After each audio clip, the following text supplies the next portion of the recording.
السلام علیکم ورحمۃ اللہ وبرکاتہ۔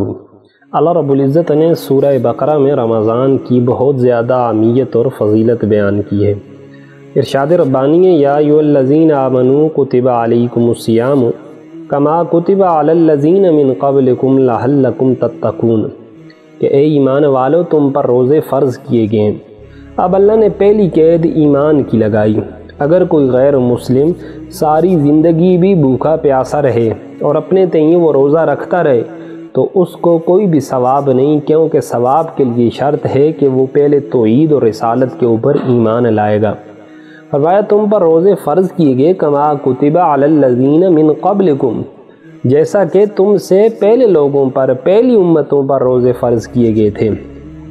روزوں کی ابتدا حضرت آدم علیہ السلام سے ہوئی اور اس کی انتہا میرے اور آپ کے پیارے آقا حضرت محمد مصطفیٰ صلی اللہ علیہ وآلہ وسلم پر ہوئی۔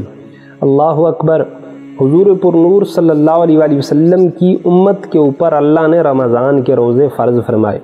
حضرت آدم ہر مہینے کے ایام بیض کے روزے رکھا کرتے تھے، یعنی 13ویں، 14ویں اور 15ویں کے روزے ان کی امت کے اوپر فرض تھے، یہاں تک کہ حضرت نوح علیہ السلام کا دور آ گیا، ان کے اوپر بھی ایام بیض کے روزے فرض تھے۔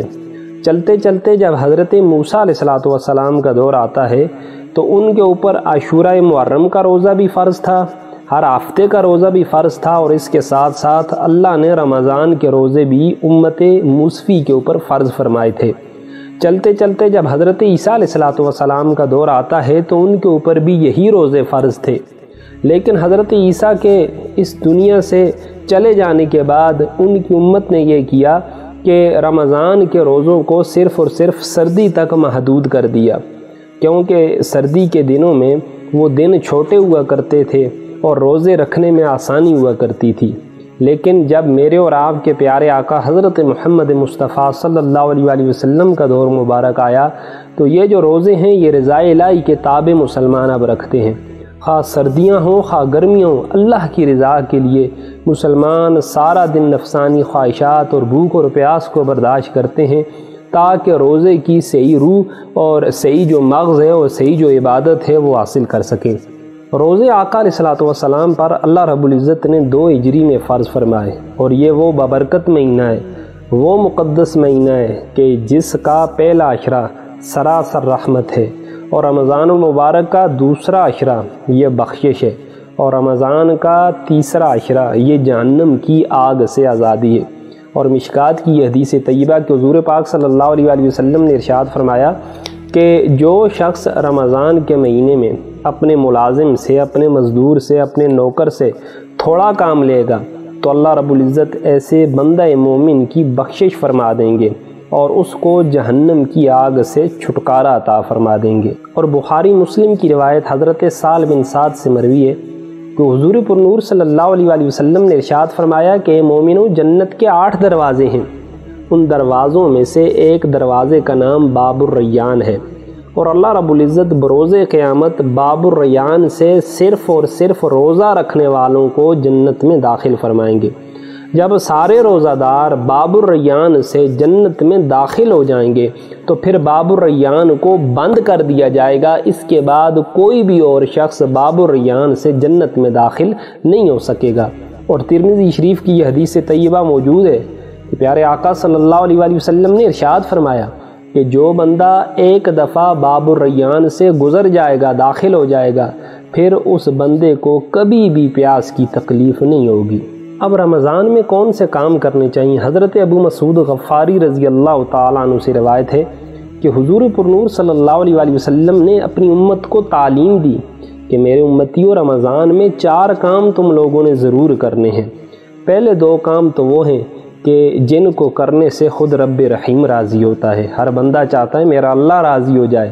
حضور نے وہ اعمال بتا دیے کہ یہ اعمال رمضان میں خصوصی طور پہ کر لو، تمہارا اللہ خود تم سے راضی ہو جائے گا۔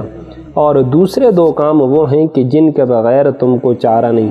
یا رسول اللہ وہ کون سے کام ہیں؟ حضور نے فرمایا کلمہ شہادت کا ورد کرنا اور اللہ رب العزت سے استغفار کرنا۔ اپنے گناہوں کی معافی مانگنا، استغفر اللہ ربی من کل ذنب واتوب الیہ، اس کا ورد کرنا، ذکر کرنا، یہ دو ایسے پسندیدہ اعمال ہیں کہ اللہ اس بندہ مومن سے خود بخود راضی ہو جاتے ہیں۔ اور دو اعمال کہ جن کے بغیر ایک بندہ مومن کو چارہ نہیں، وہ کون سے ہیں؟ ان میں سے جو تیسرا ہے وہ جنت کو طلب کرنا، اور چوتھا دوزخ کی آگ سے پناہ مانگنا ہے۔ اے اللہ تو مجھے جنت عطا کر دے، مجھے دوزخ کی آگ سے بچا لے۔ تو جس نے رمضان میں یہ چار کام کر لیے، اللہ کو راضی کر لیا، جنت کو حاصل کر لیا، دوزخ کی آگ سے اس نے چھٹکارا حاصل کر لیا، تو وہ بندہ دنیا میں بھی کامیاب ہے اور آخرت میں بھی کامیاب ہے۔ اور اللہ کے نبی صلی اللہ علیہ وآلہ وسلم نے آگے کیا معجزہ جاں فضا سنایا کہ اللہ قیامت کے روز اس شخص کو جو دنیا میں یہ چار کام کر کے آئے گا، میرے حوض میں سے پانی پلائے گا، اور پھر اس کو جنت میں داخل ہونے تک پیاس کی تکلیف نہیں ستائے گی۔ حضرت ابو ہریرہ رضی اللہ تعالیٰ عنہ سے روایت ہے کہ ایک دفعہ پیارے آقا صلی اللہ علیہ وآلہ وسلم نے تمام لوگوں کو اپنے منبر کے پاس جمع ہونے کو حکم دیا۔ تو جب سارے لوگ جمع ہو گئے، حضور پاک صلی اللہ علیہ وآلہ وسلم منبر کے اوپر جلوہ افروز ہونے کے لیے جب منبر کی پہلی سیڑھی کے اوپر پہنچے تو آپ نے بلند آواز سے آمین کہا۔ اب پھر رکے اور دوسری سیڑھی پہ جب پہنچے تو پھر آپ نے بلند آواز سے آمین کہا، پھر رکے اور جب تیسری سیڑھی کے اوپر پہنچے تو پھر آپ نے بلند آواز سے آمین کہا۔ اس کے بعد حضور نے صحابہ کرام کو واعظ و نصیحت فرمائی۔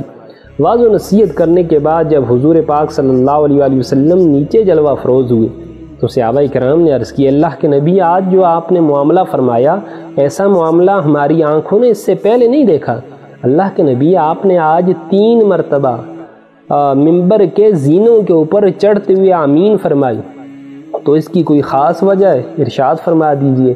تو اللہ کے نبی صلی اللہ علیہ وآلہ وسلم نے ارشاد فرمایا، جب میں منبر کے پہلی سیڑھی اور پہلے زینے کے اوپر پہنچا تو نوریوں کے سردار جناب جبریل امین حاضر ہوتے ہیں، عرض کرتے ہیں، اے اللہ کے نبی، وہ شخص اللہ کی رحمت سے دور ہو کہ جس نے رمضان المبارک کا بابرکت اور مقدس مہینہ پایا لیکن اس مہینے میں عبادت کر کے اللہ کو راضی نہ کر سکا اور اس مہینے میں اپنی مغفرت نہ کروا سکا۔ تو حضور فرماتے ہیں میں نے آمین کہا۔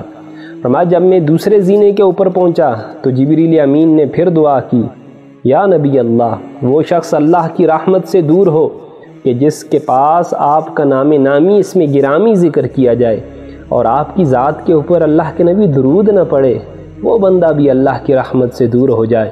تو میں نے کہا آمین۔ ارے مسلمان غور کر، نبی کا نام بلند ہو رہا ہو، اذان ہو رہی ہو، آج تم اپنی کیبل کی، اپنی ٹی وی کی، اپنے موبائل کی آواز کو بند کرنا اور اپنے موبائل کو، اپنی ٹی وی کو بند کرنا گوارا نہیں کرتے، نبی کی ذات کے اوپر درود پڑھنا گوارا نہیں کرتے۔ تو نبی نے 1450 سال پہلے ایسے لوگوں کے بارے میں یہ وعید ارشاد فرما دیے۔ اس لیے جب بھی آقا علیہ الصلوۃ والسلام کا نام نامی اس میں گرامی آئے تو صلی اللہ علیہ وآلہ وسلم اور حضور کی بارگاہ میں ہدیہ درود و سلام نہایت ادب کے ساتھ پیش کرنا چاہیے۔ اور تیسری زینے کے اوپر اور سیڑھی کے اوپر جب میں نے پہنچا اور جب جناب جبریل امین نے یہ عرض کیا، یا رسول اللہ صلی اللہ علیہ وآلہ وسلم، وہ شخص بھی اللہ کی رحمت سے دور ہو جائے کہ جس نے اپنے والدین میں سے دونوں کو یا ایک کو بڑھاپے کی حالت میں پایا اور ان کی خدمت کر کے وہ جنت حاصل نہ کر سکا، ایسا شخص بھی یا رسول اللہ اللہ کی رحمت سے دور ہو جائے۔ تو میں نے آمین کہہ دیا۔ اب والدین کی خدمت کرنا یہ جنت حاصل کرنے کا سب سے بڑا ذریعہ، یہاں تک کہ رسول اللہ نے جہاد کے اوپر بھی اپنی ایک صحابی کے لیے ماں کی خدمت کو ترجیح دی، فرمایا جاؤ تم جا کے اپنی بوڑھی ماں کی خدمت کرو، یہی تمہارا جہاد ہے۔ تو والدین کی خدمت کرنا یہ بھی بہت بڑے درجے والی بات ہے۔ اللہ سب کو والدین کی خدمت کرنے کی توفیق عطا فرمائے۔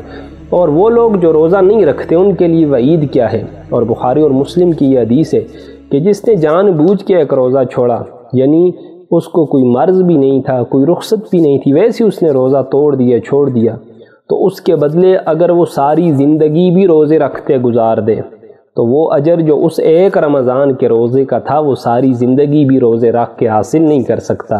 تو اللہ اس مہینے کا ادب کرنے کا اور اس کی رحمتیں اور اس کی بخششیں اور جہنم کی آگ سے آزادی کے جو مجدہ جاں فضا ہیں ان کو حاصل کرنے کی مجھے اور تمام مسلمانوں کو توفیق عطا فرمائے۔ وما علینا الا البلاغ المبین۔